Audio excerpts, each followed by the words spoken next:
നിലമ്പൂർ ഈ പ്രാവശ്യം ആർക്കാണ്? നിലമ്പൂരിപ്പോൾ ഒന്നും പറയാൻ പറ്റാത്തൊരവസ്ഥയാണ്.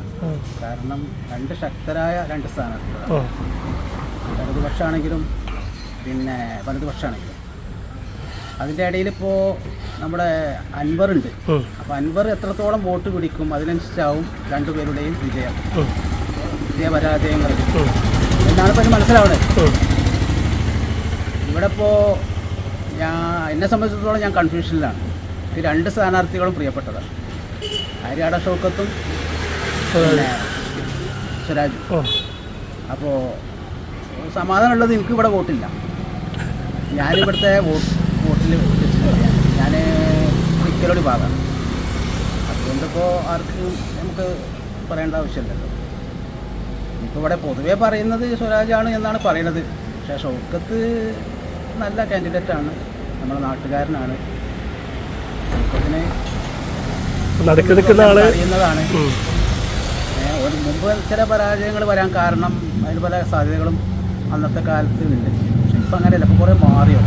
നല്ല നല്ല പിന്നെ രീതിയിലൊക്കെ അതിന് ചിന്തകളും കാര്യങ്ങളൊക്കെ ഉണ്ട്. ജനങ്ങളെയൊക്കെ നല്ല കണ്ടുണ്ട് പറയാൻ പറ്റില്ല.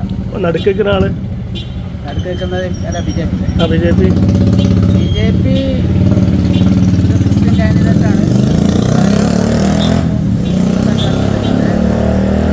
ബി ജെ പിക്ക് പൊതുവെ ഇവിടെ ഒരു വേരോട്ടല്ലാത്തൊരു ഏരിയയാണ്.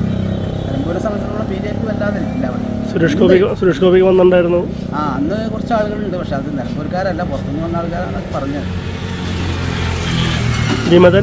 വിമതനായിട്ട് നമ്മളാരാ അൻവർ ഇപ്പോൾ എന്താ അറിയോ, അൻവറിൻ്റെത് ഇപ്പോൾ പിന്നെ നമുക്കൊന്നും പറയാൻ പറ്റില്ല. ഏതായാലും മോനെ ജയിക്കൂല, കാര്യം ഉറപ്പാണ്. ഒരു വർഷം കിട്ടൂല, അതൊന്നുമില്ല, ജയിക്കൂല, കാര്യം ഉറപ്പാണ്. മോനിപ്പോൾ എന്താ അറിയോ, ഇവരെ രണ്ട് പേരിൽ നിന്നും കിട്ടുന്ന വോട്ടുകളാണ് മോൻ്റെ പ്രതീക്ഷ. ഇത്രേ ഉള്ളൂ. അത് ഏതിൽ നിന്ന് പോകുന്നു, പക്ഷേ ഇടതുപക്ഷത്തു നിന്ന് വോട്ടുകൾ പോകാൻ പ്രയാസമാണ്. അത് ആ പാർട്ടിൻ്റെ ശക്തമായ പാർട്ടിയാണ്. കോൺഗ്രസ്സിൽ നിന്ന് ചില ആളുകളെ ഇതിൻ്റെ ആളുകളൊക്കെ ചിലപ്പോൾ അങ്ങോട്ടും ഇങ്ങോട്ടുമൊക്കെ വരാൻ ചാൻസ് ഉണ്ട്. പിന്നെ അൻവറെ സംബന്ധിച്ചിടത്തോളം നല്ല ബന്ധങ്ങളുണ്ടല്ലോ, നല്ല കുടുംബ ബന്ധങ്ങളും നല്ല സുഹൃത്ത് ബന്ധങ്ങളൊക്കെ ഉള്ളത്. അപ്പം അങ്ങനെ കുറച്ച് വോട്ടുകളും പിടിക്കും. ആ പിടിക്കുന്നതായിരിക്കും വരെ പരാജയം തീരുമാനിക്കുന്നത്. അതാണ് ഇപ്പോൾ മനസ്സിലാവുന്നത്. ഏതായാലും കേരളം കണ്ടതിൽ വെച്ചിട്ട് ഏറ്റവും ശക്തമായൊരു തെരഞ്ഞെടുപ്പാണ്.